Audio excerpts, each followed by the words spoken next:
Salutations, respected viewers. I am George from Ireland.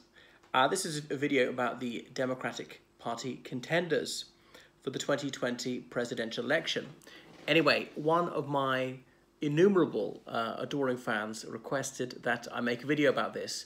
Well, there's so many, the runners and the riders, but I think I'll just pick with some of the more notable ones because is it 16 people have expressed an interest in going with this already, which for the Democrats is already a heartening sign. If they thought they had little chance, that not so many people would put themselves out there. It's a packed field. But before we get on to that, who's not there?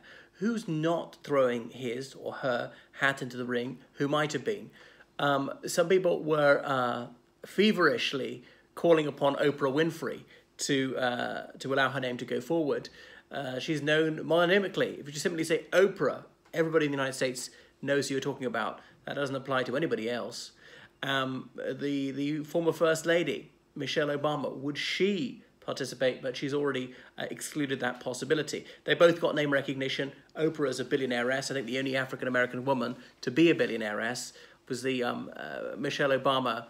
She's not been the president, but she's been very close to the president, obviously knows what goes on, knows the role, I think never put her foot wrong, very dignified, very graceful. And I was someone who took against her slightly before the early days, but that I've seen lengthy speeches by her, and she comes across as completely genuine. I think she wouldn't be sort of wearing a mask, as it were, for these public appearances. Obviously very intelligent and really a credit to her country.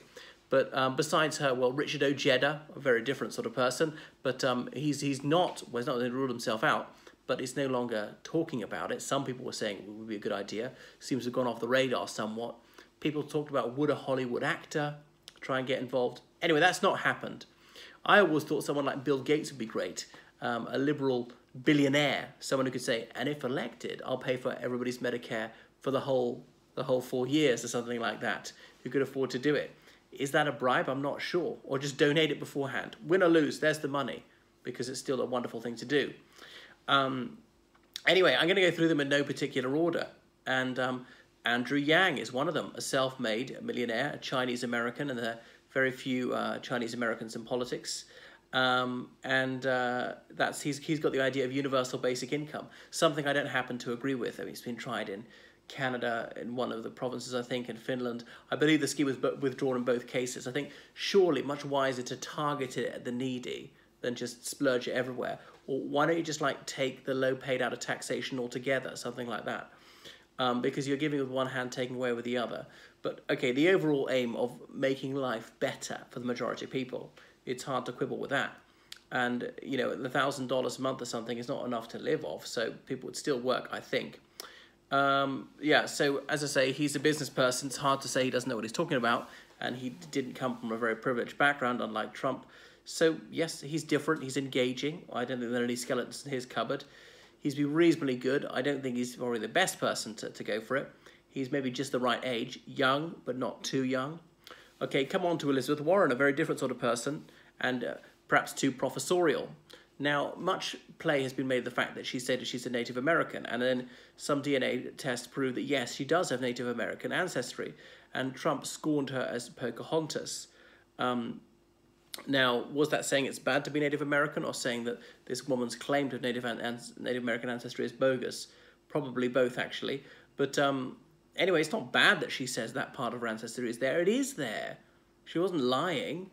So why should she not state that? And when she got some job at Texas law school teaching there, she said she was a minority hire. And by a narrow definition, all right, that is true. It doesn't matter very much to me. I mean, I'm not one for these ethnic quotas. Perhaps she's too much of a desiccated character, too cerebral, comes across as talking down to people, humorless, very different from Trump. I mean, Trump's always grinning mindlessly and spewing out insults. His vitriolic style is very different from hers. But he comes across as sort of verbally as a cage fighter, someone there are no holds barred with him. He'll absolutely hit below the belt. Well, she's a very different sort of person, but maybe people wouldn't really warm to her because she's not horrid. She cares about ordinary people. There's no two ways around that. And she talks about the broken system, about how the odds are stacked against the average person, and that's why they fall into debt. and it's just life is getting harder and harder for blue-collar people and middle-class people, and she even uses those sort of forbidden words, almost forgotten, the working class. Now people are all either middle class or struggling to get into the middle class. What's wrong with saying working class? That's actually what the majority of people are. So she's dull, but she's very down to earth. Certain approachability, I suppose, could be a faintly dull but bookish housewife who lives down the street. Oh, homemaker, you can't say housewife. And she's not a housewife, I know she's a career woman. But she has a relatable tale, growing up in a family without very much money, dropping out of college when she's quite young to get married and have children. So she can't be attacked as being one of these sort of feminists who hates men and never had children. Now, it wouldn't be wrong if someone chooses never to have children. It wouldn't be wrong if a woman's not attracted to men. But that would certainly exercise some of the people who are against the Democrats. So, I don't think she's got that much appeal. She's not dreadful. Her heart's in the right place. She is trying to help. And that should be the litmus test for any candidate. But I wouldn't particularly warm to her. But, I mean, if I was going to vote for someone, I'm an American, obviously. I don't get a vote in this one. I suppose it's not just affability I go for. It's got to be someone I think who's got the right ideas. Now, I know the president is not a dictator. I mean, Trump may not realise that. So she can't implement all her policies. She can try and she can encourage Congress to do this or that. She can veto certain things. It's quite difficult to override that. But even if she has wonderful policies, she can't always implement them. Obviously, on foreign policy, she's got a lot more scope. Domestic policy, legislation, that's where her power is very limited. But anyway, reasonable. She wouldn't be terrible. The point is, can she win? It's got to be electability, because Trump's defeat is by no means a foregone conclusion. And I was worried by hearing what's his name, David Pakman, the other day saying the trouble is Trump is on a trajectory towards re-election. Trump's about 10% behind in the opinion polls, which is fairly bad by historical records. But it's not dreadful. Now, a president tends to really reach his nadir about 3 years into the first term, and the last year of the first term claw back support, partly as it becomes clear who the field of his potential opponents is. Then the nominee is picked by the other party, and people have to contrast the sitting president with the alternative, who's often found wanting. The economy is not going that badly. Things could change either way. Okay, they think things are rather over in Syria, but they may have cried victory too soon. Well, Amy Klobuchar, I probably mispronounced that. I don't know very much about her. You know, it seems almost like your Democrat politician from central casting, from maybe a not very notable state, about the average age, more or less the average views, and just too bland. So unremarkable, I'm not even going to talk about her anymore. Okay, so coming on to Tulsi Gabbard, who's a little bit younger, quite lively, maybe an unusual background, born in American Samoa, I believe, and brought up in Hawaii. So she's partly Pacific Islander, some German ethnicity. She's a convert to Hinduism, which the Christian fundamentalists will get really hot under the collar about that one. She was in the US Navy, I believe. Where did she serve? Afghanistan. So she can't be attacked on a number of different fronts. You know, she didn't grow up with a silver spoon in her mouth. You know, a lot of these Republican voters, they hate the elite. Except billionaire Donald Trump, because obviously he cares about the working class. But someone who actually started out as working class, Elizabeth Warren, they loathe her for being elite. I think maybe elite is actually a code word for clever. Just because Elizabeth Warren is someone who's read a book in her life, that means they don't like her. I remember a politics teacher saying to me, the thing is, in the United States, politicians, you can't come across as being too intellectual. John Kerry, that counted against him. He used the word contretemps in a conversation, and Time magazine said, you know, this makes you come across as effete, as overeducated, and even the fact he spoke French was used against him. Well, where ignorance is bliss, 'tis folly to be wise. I would have thought knowledge and being a polyglot was something to be exalted, particularly in someone who was Secretary of State. Anyway, Tulsi Gabbard, she is an interesting candidate. She was against same-sex marriage. Doesn't bother me, really. I mean, I'm not a family values person. I don't really care about marriage full stop. I didn't want same-sex marriage to be introduced. Now that it's there, it doesn't bother me. I don't wish to deprive people of this right. It's been granted. I can't see it's done any harm, and it's brought a great deal of joy and satisfaction to millions of people, so might as well leave it where it is. There's no overwhelming case to remove it. So that's that. So Tulsi Gabbard, maybe a little inexperienced, perhaps not that impactful on the media. It's hard to say. I don't really know enough about to judge her. Now, Matt Buttigieg, I hope I pronounced that correctly, and he's very reasonable. He lets it go. People mispronounce his name, saying, yeah, that's close enough. So he's 37, so he's just over the minimum age, 35, the Constitution specifies, to be elected president. He's very telegenic. He's obviously a very bright chap, and yet he's not someone who comes across as haughty. Again, very approachable, down-to-earth sort of person, and comes from the Midwest. He's half Maltese, that's why he's got that surname. And I wonder if he got slagged off. A lot of people saying, oh, it's pronounced butt rather than boot at the beginning. So he was a Rhodes Scholar, if you know what that is, as in he went to Oxford University on a scholarship, these special scholarships, half of them for Americans only. So he's certainly a very clever chap. Despite having studied mainly politics, he is multilingual. He can speak 7 languages. And he's so self-effacing, he doesn't pretend to speak them all well. One of them is Dari, which is the language of the western half of Afghanistan. It's more or less the same as the language of Iran. Because he was in the US Navy, I think he was a reservist, was there as a linguist. So very smart, very good communicator. And again, he doesn't come across as being too clever. Ordinary people could relate to him. He's gay as well. He's mayor of his town. And he says something which is almost unique amongst the Democratic parties, that we need to reclaim faith. Faith is for us as well.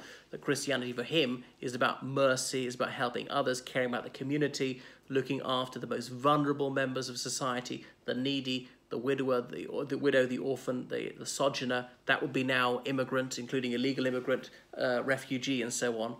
And yet he's not exactly pro-abortion, but, you know, he just cops out, oh, well, that's between the woman and the doctor. Well, that's saying that abortion should be allowed, but doesn't want any restrictions on it whatsoever. Rather seems to conflict with his religious views, if you think there's a soul. So he's got quite some chance.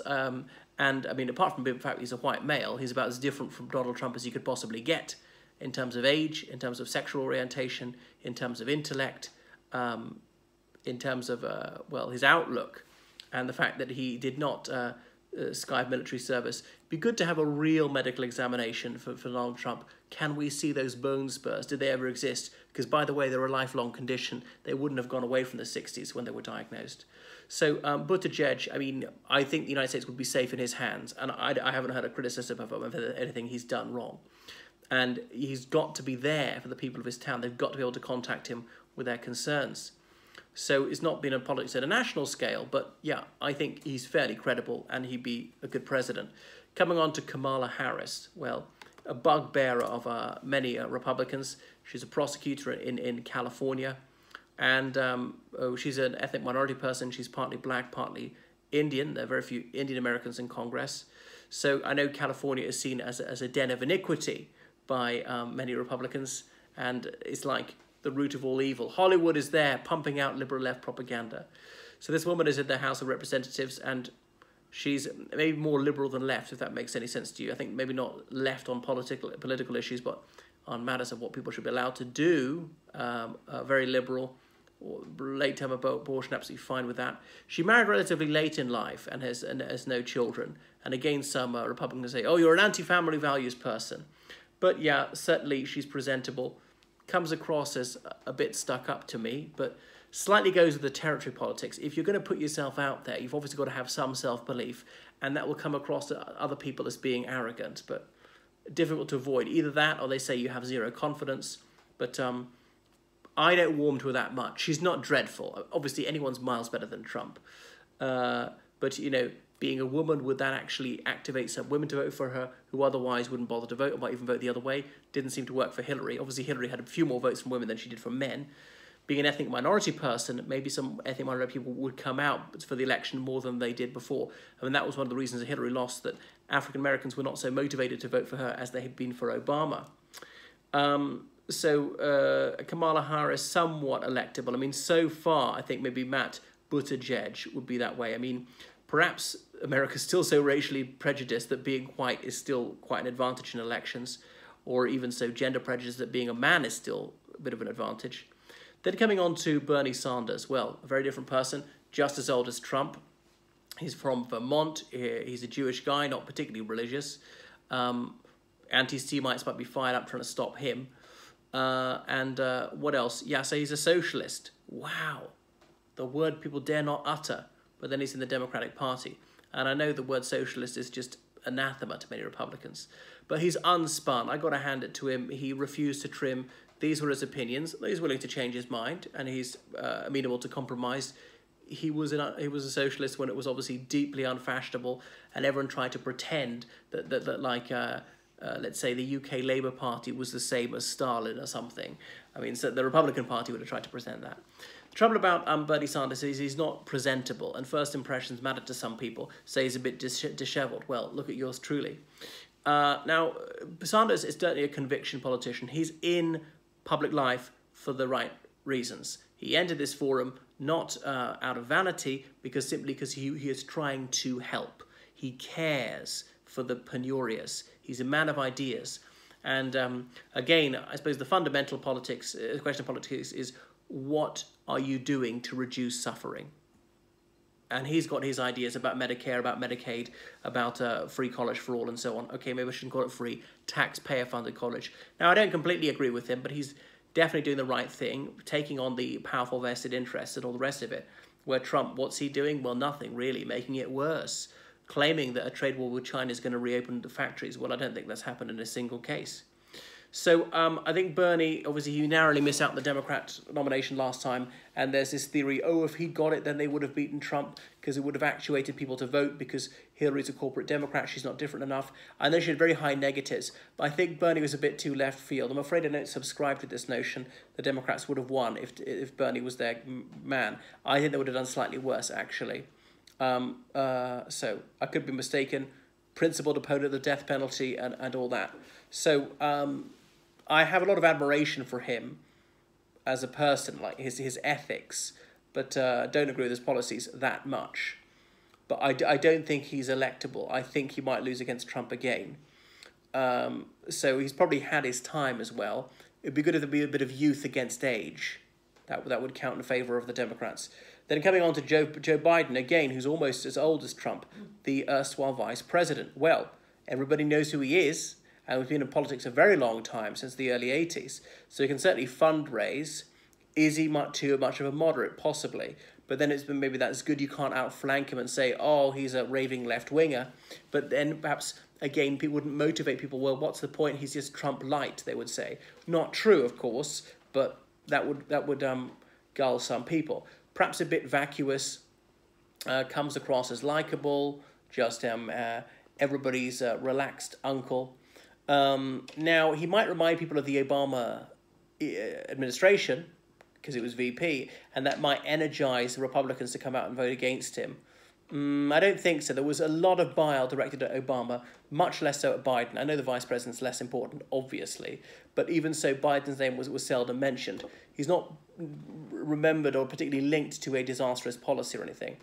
I mean, there were no disasters under Obama. People say, oh, Benghazi, 4 diplomats got killed, which is obviously regrettable, but I'm afraid, Americans serving abroad in the military or whatever, they get killed in huge numbers, hundreds every single year. I don't see why 4 more people means that it's a cataclysm. And actually, by pulling out of Iraq and Afghanistan, a lot fewer Americans were killed abroad than they were under previous presidents. So Biden's from Delaware. I mean, that's one thing is you've got to think the home state. You have a high chance of carrying a home state. Is one of the smaller states in the union. He's a lawyer, surprise, surprise, like about half the field. Yeah, Buttigieg, perhaps surprisingly, isn't. Because if you're brainy in the humanities in the United States, it's almost mandatory to become a lawyer, it seems. Per capita, the highest number of lawyers in the world. Now, for a country that believes in small government, there ought to be fewer laws. But Biden, I remember it was the first time he embarrassed himself, was way back in the 80s. He said, why am I the first Biden in 1,000 generations to go to university or college? He plagiarized that speech from the leader of the British Labour Party, Neil Kinnock. The thing is, 1,000 generations things were just moronic. Thought to be 4 generations a century, 40 generations a millennium. So 1,000 generations would be how many? Okay, 400 would be 10,000 years. All right? 800 would be 20,000 years. We're talking about something like 25,000 years. I mean, the oldest extant university is only about 1,000 years old. Okay, so not even 40 generations old. But anyway, what was a broader point besides his ridiculous use of numbers was that in the old days, higher education was very difficult to access for people who were not affluent, all right? Trying to make it accessible to those on low incomes. So it certainly doesn't come across as too smart. There's probably an advantage. Just unthreatening, warm, a pleasant person. Is he too old? Well, probably not, because obviously Trump's got it. He seems in better physical shape. Not many people could be in worse physical shape than Trump, or worse mental state. And I mean that not joking, not just because I dislike him. Honestly, anybody could tell you that Trump is facing severe cognitive decline, has got early stage dementia, right? I'm not a doctor. I don't need to be a doctor to diagnose a common cold, right? I know what the sight of blood is. I'm not a doctor. I can still tell what that is. You can tell when someone is blatantly mentally ill. You might be able to obviously you can't diagnose them, as in you don't have the qualifications, means it's a legally binding or whatever diagnosis. And I might not get it exactly right, whether it's this mental illness or that mental illness, but the overall idea of being mentally ill, yeah, I can tell what that is. So the other thing is Biden allegedly committed the heinous offense of hugging two women. Now, they specifically said it's not sexual assault, but he made them feel gauche. I don't know if this is true or not. He's personally said it's not. But I think this is something trivial, and we should just overlook it. Let's not make a mountain of the molehill. And that's what I loathe about the Me Too movement. Okay, a lot of people have done things that are foolish, things they regret, made someone feel a teensy bit uncomfortable. And, you know, that's life. That's being an adult. We need to keep this in perspective and just not overreact and forgive people and move on. And not say he can't be president because he did something a trifle unwise several years ago. Anyway, he's one of the most electable ones. And what are his opinions? Don't really know. Just standard for the Democrats, one of the more moderate ones. So perhaps what makes him kind of uncontroversial. He's been there. He's got the experience. And people say that they've done the ratings. Who do you like? Who do you dislike? And he's the only one with those a net positive rating. The trouble about Hillary Clinton is she was such a polarizing figure. Though she did have some partisan supporters, there are plenty of people who absolutely abominated her, and they just could not keep their lunch down if they heard her name. Their blood was boiling with indignation if they heard of Hillary. So you don't want someone who's really going to get the other side riled up. But Trump and Hillary had the highest negatives of any presidential candidates ever. So I can see that there are problems with some of the others. But so, you know, I think Biden and Buttigieg are probably the most credible ones. And if it is, there should be, I think, a balanced ticket, as in, you know, one male, one female, one white, one ethnic minority person. So it could be a black woman as the presidential candidate, could be a white male as the vice presidential candidate. Hey, it doesn't have to be, but they say a balanced ticket stands you a better chance of getting elected. So that's that. Who do I think will get it? Well, I think it'll be one of the ones I mentioned, not Amy Klobuchar, if I got that right. Probably not Tulsi Gabbard, one of the others. Buttigieg would be quite an obvious choice. Who else would be? Joe Biden would be an obvious choice. Kamala Harris. Elizabeth Warren, I don't think so. I think she's just too boring and just not particularly likable, even though she's a very respectable individual.